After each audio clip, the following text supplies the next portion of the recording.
The wedding ring felt like ice against my finger, just like everything else about Kieran Ashford. I stared at it, under the dim light of our bedroom well, his bedroom that I happened to sleep in, and wondered for the 1000th time how my life had turned into such a beautiful disaster. My name is Elliot Chen, and 6 months ago, I married the most powerful man in the city. Everyone thought I was the luckiest person alive. They had no idea I was living in a prison made of marble floors and empty promises. It all started 2 years before the wedding, back when I was nobody special, just a college student working 3 part-time jobs to pay for my little sister's hospital bills. Mira had a rare heart condition, and the treatments were draining every penny our family never had. My parents died in a car accident when I was 19, leaving me as her only guardian. I was 23, exhausted and desperate. That desperation led me to a fancy restaurant where I worked as a server during weekend nights. That was where I first saw him. Kieran Ashford walked in like he owned the world, because honestly, he kind of did.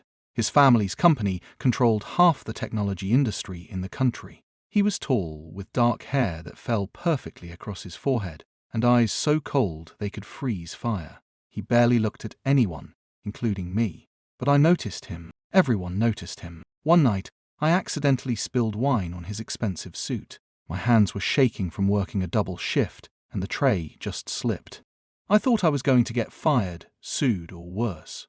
But Kieran just looked at the stain, then at me, and said nothing. His assistant handed me a business card and told me to send the cleaning bill to their office. I never did. I was too scared, but that card stayed in my wallet, like a secret I didn't understand yet. 3 months later, everything changed. Mira's condition got worse. The doctor said she needed surgery immediately, but it would cost more money than I could make in 5 years. I was sitting in the hospital hallway, crying into my hands, when someone sat down next to me. It was Kieran. I didn't even know he remembered me, let alone knew where to find me. He said he had a business proposal. Those were his exact words. Not an offer to help, not sympathy, just business. He needed a husband. His grandfather, the founder of Ashford Industries, was old-fashioned and refused to hand over the company unless Kieran settled down. There were other family members trying to steal his position, cousins who would destroy everything his grandfather built. Kieran didn't believe in love or marriage, but he believed in keeping his legacy. He needed someone who would sign a contract, play the role, and disappear when the time came. In exchange, he would pay for Mira's surgery, her recovery, and set up a trust fund for her future. All I had to do was marry him and stay quiet. I should have said no. Any smart person would have. But when you watch your little sister struggle to breathe, smart doesn't matter anymore. Only saving her does. So, I signed the papers. 3 months later, we got married in a ceremony that cost more than most people's houses. It was beautiful and empty.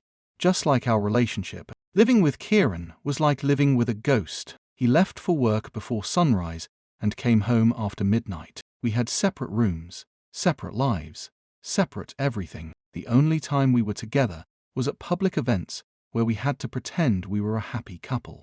He would hold my hand with fingers that felt like they were carved from stone, smile for the cameras, and whisper instructions in my ear about where to stand and what to say. Then we would go home, and he would disappear into his office while I wandered around our huge, empty penthouse like a shadow. The staff pitied me. I could see it in their eyes.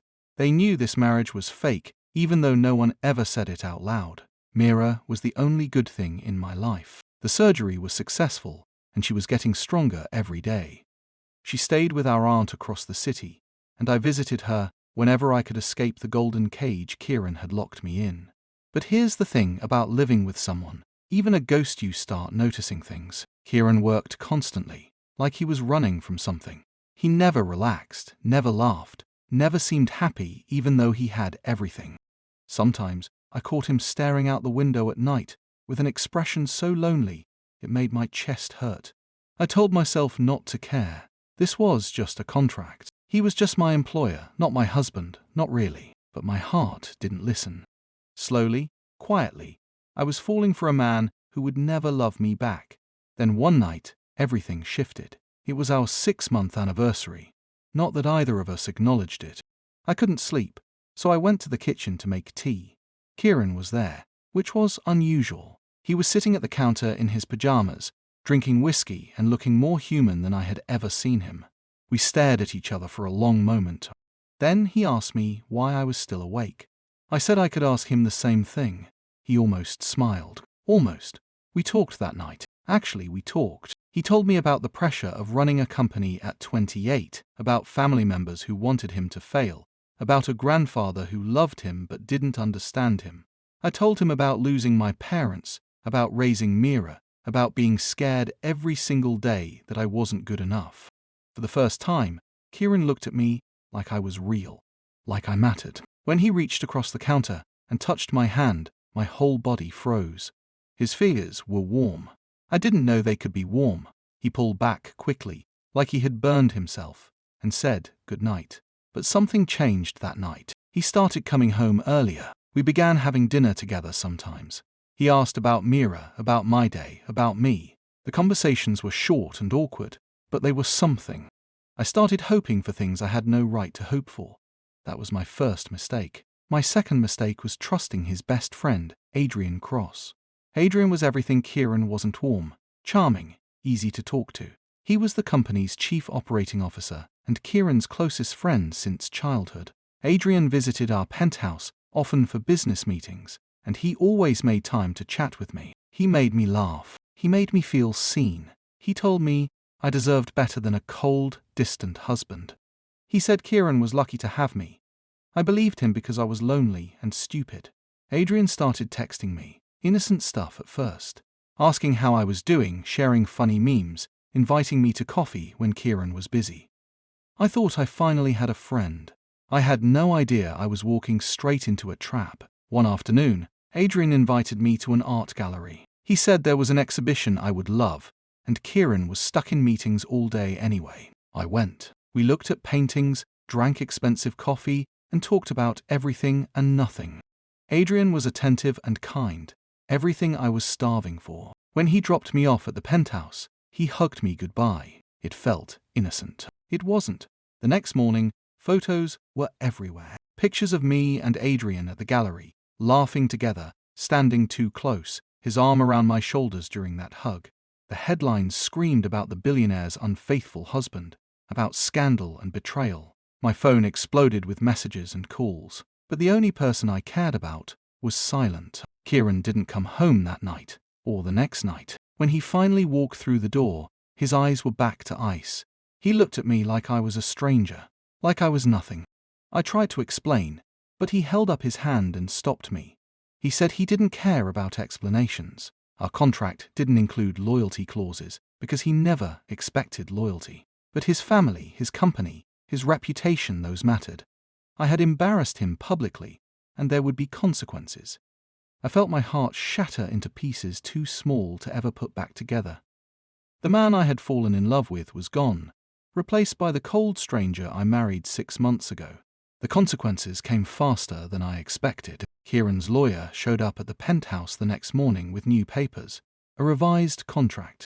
I was to make 0 public appearances, speak to no one outside the household staff, and definitely never see Adrien again. I was basically under house arrest in my own home. The worst part was Kieran himself. He went back to being completely absent, but this time it felt intentional, like punishment. I tried to talk to him several times, but he would simply walk past me, like I was invisible. The staff stopped making eye contact with me. I was completely alone. Mira called me crying one day because she saw the news. At 12 years old, she didn't understand the full story, but she knew people were saying terrible things about her big brother. I lied and told her everything was fine, that it was just misunderstandings and rumors. She didn't believe me, but she pretended to, because that's what we do for the people we love. We pretend everything is okay, even when the world is falling apart. I spent my days wandering the penthouse like a prisoner, looking out at a city I couldn't touch. At night, I lay in bed and replayed every moment with Adrien, searching for clues I had missed. How could I have been so blind? Then one evening, I overheard Kieran on the phone in his office. I wasn't trying to eavesdrop, but his door was slightly open, and his voice was raised, which was unusual. He was arguing with someone about company stocks and family voting rights. He mentioned Adrien's name. That's when the pieces started connecting. Adrien wasn't just Kieran's friend. He was also his cousin, part of the family trying to take over Ashford Industries. The photos, the setup, the public scandal, it was all planned. Adrien had used me as a weapon against Kieran. My stomach turned. I felt sick and stupid and angry all at once. I had trusted someone who saw me as nothing more than a tool, but I also realized something else. Kieran had known. He knew Adrien set me up, knew I was innocent, and he still punished me anyway. That hurt worse than the betrayal itself. I decided I wasn't going to be a victim anymore. If Kieran wanted to treat me like an enemy, fine, but I wasn't going to sit quietly in this golden prison and let everyone use me. I started researching. Late at night, when everyone was asleep, I used Kieran's home office computer to dig into Ashford Industries' business records. I didn't know much about corporate stuff, but I learned fast. I discovered that Adrien had been manipulating company deals for months, making Kieran look incompetent to the board of directors. He was building a case to remove Kieran as CEO. The scandal with me was just the final piece of his plan. I gathered every file, every email, every piece of evidence I could find. Then I did something crazy. I contacted Kieran's grandfather directly. Sterling Ashford was 87 years old and supposedly retired, but everyone knew he still pulled the strings from behind the scenes. His assistant tried to block me, but I name-dropped Adrien and mentioned corporate fraud. That got me a meeting. Sterling Ashford lived in a mansion that made Kieran's penthouse look like a closet. When I met him, I expected some cold, ruthless businessman. Instead, I found a tired old man who genuinely loved his grandson but didn't know how to show it. I laid out everything I discovered about Adrien's schemes. Sterling listened without interrupting, his sharp eyes evaluating every word. When I finished, he asked me one question. Why was I helping Kieran after he treated me so poorly? I told him the truth. Because despite everything, despite the coldness and the contract and the loneliness, I loved his grandson, and I refused to let Adrien destroy him. Sterling studied me for a long moment, then nodded. He said I reminded him of his late wife, who was also too stubborn for her own good. Then he made a phone call that would change everything. Within 24 hours, the board of directors called an emergency meeting. Adrien was confronted with the evidence of his fraud and manipulation. He tried to deny it, tried to charm his way out like he always did, but numbers don't lie. He was removed from the company and faced legal charges. The photos of me and Adrien were exposed as a setup, complete with evidence that he had hired the photographer himself. My name was cleared publicly, but I didn't care about that anymore. I cared about Kieran, who still hadn't spoken to me. Even after everything came out, even after I saved his company, he stayed silent. That silence told me everything I needed to know. He didn't trust me. Maybe he never would. So, I made a decision. I went to Kieran's office one evening, when I knew he would be there. He looked up from his desk, surprise flashing across his face. It was the most emotion I had seen from him in weeks. I placed an envelope on his desk. Inside was a simple letter. I was leaving. Our contract required me to stay married for 2 years, but I was willing to break it. He could sue me, take back everything he gave to Mira. I didn't care anymore. I couldn't live in a marriage where I was loved by no one and trusted by no one. I deserved more than that. I turned to leave, but Kieran's voice stopped me. He asked me to wait. His voice was rough, like he hadn't used it in days. He stood up and walked around his desk, closer to me than he had been in weeks. Then he did something that shocked me completely. He apologized. Kieran told me he knew I was innocent from the beginning. He had investigated the photos within hours and discovered Adrien's involvement. But he was angry, not at me, at himself. He had started to care about me, started to feel things he promised himself he would never feel. The scandal gave him an excuse to push me away before those feelings became too real. He was a coward, he said. He hurt me because he was scared of being hurt first. I stood there, frozen, as Kieran Ashford, the most powerful, untouchable man I knew, admitted he was terrified. Of me, of us, of love. He said he understood if I wanted to leave. He deserved that. But if I stayed, he would spend every day proving he could be the husband I deserved, not just the one from a contract. I looked into his eyes and saw something I had never seen before: vulnerability, fear, hope. My brain told me to leave, to protect my heart before it got destroyed completely. But my heart had other plans. I asked him one question: did he love me? Kieran hesitated, and in that pause, I almost walked away. Then he said yes. He loved me so much it terrified him. He had loved me since that night in the kitchen 6 months ago, when I told him about my fears and dreams. Maybe even before that. That's why Adrien's betrayal hurt so badly, not because of company politics, but because it involved me. I should have made him work harder for forgiveness. I should have protected myself better. But love makes you do foolish things. I stepped closer and took his hand, his warm hand. I told him I would stay, but things had to change. No more separate rooms, no more pretending in public and being strangers at home. If we were going to do this, we were going to do it for real. Kieran pulled me into his arms, and for the first time since our wedding day, he held me like he meant it. He whispered promises against my hair about being better, doing better, loving better. I believed him because I wanted to, because I needed to. That night, we talked until sunrise. Really talked about everything we should have discussed months ago. Our fears, our pasts, our hopes for a future that might actually include each other. Kieran told me about his parents who died when he was 16 in a plane crash. How he had to grow up overnight and take care of business instead of grieving. How he built walls around his heart because losing people hurt too much. I understood those walls because I had built my own after my parents died. If you're listening right now, help me prove something wrong. My mother said I wouldn't even reach 1,000 subscribers, but I believe stories like this deserve to be heard. Help me show her that these stories matter. The next few months were like living in a completely different world. Kieran came home for dinner every night. We cooked together sometimes, though neither of us was particularly good at it. We laughed at our failures and ordered takeout like a normal couple. He started asking about my day and actually listening to the answers. We watched movies curled up on the couch, his arm around my shoulders, my head on his chest.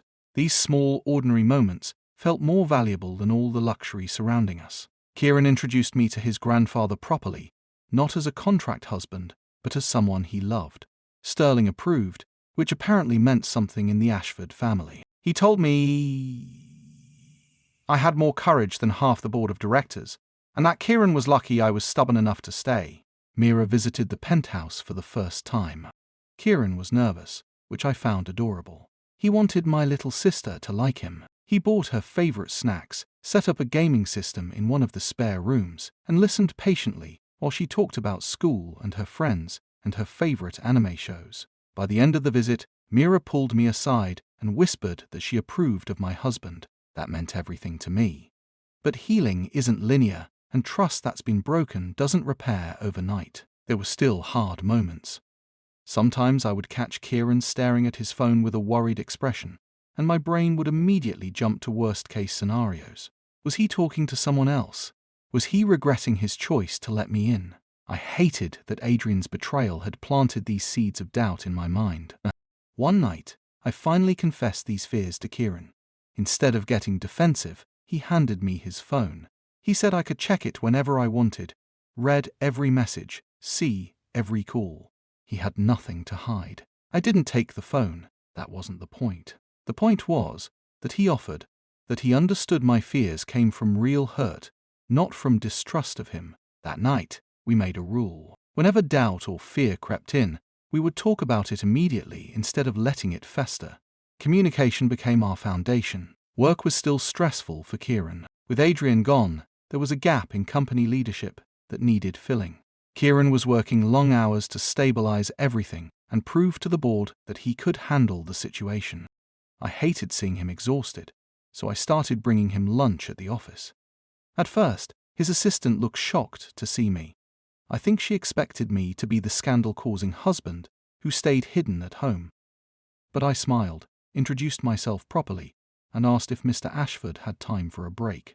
Kieran's face, when he saw me walk into his office, was worth everything. He looked tired and stressed, but when our eyes met, he smiled. a real, genuine smile that reached his eyes. We ate lunch together in his office, talking about nothing important. Those 30-minute breaks became a daily ritual. Sometimes his employees would see us together, walking hand in hand through the building or laughing at something silly. The rumors shifted. Instead of scandal, people started talking about how in love the CEO seemed with his husband. It felt good to rewrite our story. Then came the business trip. Kieran had to fly to Singapore for a week-long conference. He asked me to come with him, not because the contract required it, but because he wanted me there. I had never traveled internationally before. My passport was practically empty. Kieran seemed to take joy in planning everything, showing me itineraries and asking what I wanted to see. In Singapore, something shifted between us again. Away from the penthouse, the company, the memories of betrayal and hurt, we could just be Elliot and Kieran, two people learning to love each other. We explored the city during his free time, ate street food that cost nothing compared to our usual meals but tasted incredible, and stayed up late talking on the hotel balcony under foreign stars. One night, after a successful business deal, Kieran was particularly happy. We were in the hotel room, and he pulled me close, his hands cupping my face. He said he wanted to thank me for giving him a second chance, for believing in him when he didn't believe in himself. Then he kissed me. We had kissed before, quick pecks for cameras and public appearances. But this was different. This kiss was real and deep, and full of all the feelings we had been building for months. When we finally pulled apart, both breathless, Kieran asked if this was okay, if I was okay. I pulled him back for another kiss as my answer. That night, we crossed a line we had carefully avoided. Our relationship became physical in a way it never had been before. I won't share details, but I will say it felt right, like two puzzle pieces finally fitting together. Afterward, lying in his arms while he traced patterns on my back, Kieran whispered that he loved me. Not the scared admission from months ago, but a confident declaration. I said it back because it was true. I loved this complicated, damaged, beautiful man who was trying so hard to be better for me. When we returned home, I expected things to maybe cool down, to return to our careful rebuilding. Instead, they intensified. Kieran seemed determined to make up for the 6 months of coldness. He would leave little notes around the penthouse for me to find. Simple things like, thinking of you, or, you looked beautiful this morning. He remembered my favorite coffee order, my favorite flowers, the small details I mentioned in passing. For my 24th birthday, he didn't throw a huge party. Instead, he took me to the hospital where Mira had her surgery and donated enough money to create a fund for other families who couldn't afford treatment. He knew the best gift he could give me was helping other people the way he had helped us. I cried like a baby, and he held me through it all. Our relationship wasn't perfect. We still argued sometimes. Kieran could be stubborn and work-obsessed. I could be insecure and overthink everything. But we were learning to fight fair, to apologize genuinely, to choose each other, even when it was hard. Then Adrien reappeared. He had been quiet since being removed from the company, dealing with legal issues and family disgrace. I honestly thought we were done with him. I was wrong. One afternoon, I received a message from an unknown number. It was Adrien. He wanted to meet, said he owed me an apology. Every instinct screamed at me to delete the message and block the number. But a small part of me wanted closure. I wanted to look him in the eye and ask why. Why did he use me? Why did he hurt someone who trusted him? I made a mistake. I didn't tell Kieran about the message. I told myself it was because I didn't want to worry him. But truthfully, I was afraid he would tell me not to go. And I needed this. I agreed to meet Adrien at a cafe, public and safe. When I arrived, he was already there, looking nothing like the confident, charming man I remembered. He looked tired and defeated. We sat in uncomfortable silence for a moment before he spoke. He apologized, said everything I probably needed to hear. That he was jealous of Kieran, that he wanted the company, and was willing to hurt anyone to get it, that I was collateral damage in a family war, never should have been part of. I asked him if any of our friendship was real. Adrien hesitated, then said some of it was. He did enjoy our conversations. He did think I deserved better than a loveless contract marriage. But he also used those feelings to manipulate me, and he was sorry for that. It was the most honest he had ever been with me. I told him I forgave him, not because he deserved it, but because I deserved to let go of the anger. Holding on to it would only hurt me. Adrien thanked me and said he was leaving the country, starting over somewhere his family name didn't follow him. I wished him well, genuinely. Then I went home to tell Kieran about the meeting. I expected him to be angry that I went without telling him. Instead, he just asked if I got the closure I needed. When I said yes, he nodded and pulled me into a hug. He said he trusted me to make my own choices, even ones he might not agree with. That trust meant everything. It meant we had truly moved past the betrayal and built something stronger. A year after our wedding, Kieran asked me to marry him again. I looked at him confused because we were already married. He laughed and explained that our first wedding was a business transaction. He wanted a real one, where we said vows we actually meant, where we chose each other out of love instead of necessity. He got down on one knee right there in our living room, holding a new ring, not the cold, expensive band from our contract, but a simple silver ring engraved with both our initials. I said yes through happy tears. Our second wedding was completely different from the first. It was small, just close family and friends. Mira was my maid of honor, glowing with health and happiness. Sterling Ashford walked Kieran down the aisle, both of them trying not to cry.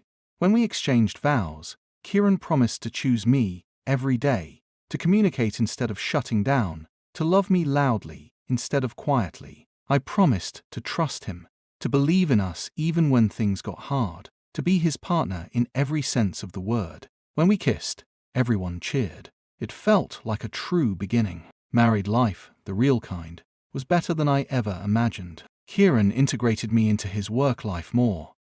I started attending company events not as a silent accessory, but as his genuine partner. I even began taking business classes online, thinking maybe I could help with the company someday. Kieran encouraged this, said I had good instincts and a perspective the board needed. We talked about the future in concrete ways, about maybe adopting kids someday, about traveling the world together, about growing old and annoying each other for decades to come. These conversations felt sacred, like promises we were making to a future we were building together. Of course, challenges still came. Business competitors tried to use our relationship against Kieran, suggesting he was weak for being so openly affectionate with his husband. Kieran shut those rumors down hard, making it clear that his personal life was not up for debate, and anyone who had a problem with it could take their business elsewhere. I fell even more in love with him for that. About 18 months into our marriage, something unexpected happened. Mira, who was now 14, told me she wanted to live with us. Our aunt was wonderful, but Mira wanted to be closer to me, to have a real family again. Kieran and I discussed it seriously. We had the space, the resources, and honestly, we both wanted her there. Mira moving in changed our dynamic again, but in good ways. Kieran became like a big brother to her, helping with homework and attending her school events. Watching him interact with my sister, seeing how gentle and patient he could be, made me imagine what kind of father he might be someday. Our penthouse became a home instead of just a beautiful space. There was laughter, and sometimes arguments about chores and movie nights with too much popcorn. It was chaotic and imperfect and absolutely wonderful. Mira told me once that she was happy I married Kieran, that she could tell he loved me by the way he looked at me when he thought no one was watching. Coming from a teenager, that was high praise. 2 years after our contract wedding, the original agreement technically expired. Kieran brought it up one evening, pulling out the old papers we had signed. We sat together and read through them, laughing at how clinical and cold everything sounded, how it outlined duties and appearances, but said nothing about love or partnership or choosing each other every single day. Kieran took the contract and, right in front of me, fed it into the fireplace. We watched it burn together, the flames destroying the last physical reminder that our relationship had started as anything other than real. He turned to me and said that from that moment on, we weren't bound by paper or obligation. We were bound by choice. I chose him. He chose me. Every day, we would keep choosing each other. That was our real contract, the one that mattered. I kissed him as the paper turned to ash, both of us smiling against each other's lips. The revenge part of this story isn't what you might expect. I didn't destroy Adrien or make his life miserable. That would have given him too much power over my happiness. Instead, my revenge was simpler and more satisfying. I built a beautiful life with the man he tried to tear away from me. I succeeded in love where he failed in his schemes. I proved that betrayal doesn't have to destroy you. It can make you stronger, more careful, more appreciative of real trust when you find it. Adrien tried to use me as a weapon and ended up giving me the greatest gift. He forced Kieran and me to confront our feelings and fight for our relationship. In a twisted way, I should almost thank him. Almost, but not quite. Last I heard, Adrien was working at a small firm in another country. Nothing like the empire he tried to steal. He reached out once, congratulating me on my second wedding after seeing photos online. I didn't respond. That chapter was closed. My story was about moving forward, not looking back. As for Kieran and me, we're still learning and growing together. He still works too much sometimes, and I still overthink things. But now we have tools to handle those challenges. We communicate, we trust. We choose each other even when it's hard, especially when it's hard. 3 years into our marriage, on a random Tuesday evening, Kieran came home with adoption papers. We had talked about it, but I didn't realize he was already taking steps. He said he wanted to expand our family, that he wanted to give kids the love and stability he didn't always have growing up. We started the process together, attending classes and interviews and home visits. It's ongoing, but the idea of having children with Kieran, of building this life even bigger, fills me with joy I can't describe. Sometimes I think about that scared 23-year-old who signed a contract with a stranger to save his sister. I want to tell him that everything will be okay, better than okay. That the cold billionaire who never touched him will become the warm husband who holds him every night. That betrayal will lead to healing, and healing will lead to real, true love. My name is Elliot Shanashford, and this is my story. A story about marriage and contracts, and learning that sometimes the best things in life start as business transactions. About betrayal that breaks you down and love that builds you back up stronger. About revenge that comes not from destruction but from living well and loving better.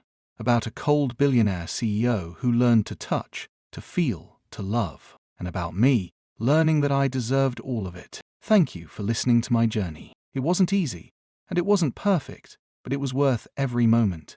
Every tear, every fight, every kiss, every choice. All of it led me here, to a life I never dreamed possible, and that's the best revenge of all happiness. If you enjoyed Elliot and Kieran's story, please subscribe to hear more tales of love, healing, and second chances. Share this video with someone who needs to hear that broken things can be mended, and that real love is worth fighting for. Drop a comment below, telling me what part of their journey touched your heart the most. Your support means the world and helps me keep bringing these stories to life. Until next time, remember that you deserve to be chosen, loved, and cherished, always.